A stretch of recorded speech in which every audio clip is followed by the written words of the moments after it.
Since the news of the ceasefire has broken out, we have been seeing a sea of green. In fact, yesterday also the US markets did very well. In fact, Dow Jones was trading with gains of almost 500 odd points, 1% uptick coming in on Dow Jones. Nasdaq also picked up almost 1.5% in trade.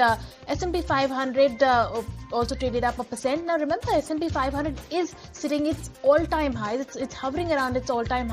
In fact, if you look at the futures also, futures are a little changed as of now. But the big thing is, one, the news of the ceasefire, and the second are the crude prices that have come off sharply. Ankur will take us through the details of the crude prices, but a sharp downtick in crude prices, which has actually touched $80 a barrel, has now come off. It's sub $70 a barrel, and on the back of that coming off, markets are rallying, and as I mentioned, Dow Jones, S&P 500 and Nasdaq Composite, all of them traded with gains of 1+%. But Ankur, take us through how crude is really faring, because crude is something that we are watching very, very closely for Indian markets as well.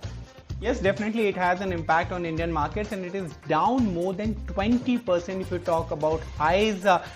WTI was hovering around $65 and Brent near $68. This has happened after, as Ankita was mentioning, it has touched $80. But the easing of geopolitical tensions did provide this kind of downtick on a second straight day. Apart from that, US crude inventories also fell for the fourth straight week, and natural gas prices fell further from 11-week high. And more than that, also keep an eye on dollar index, which was down below 98.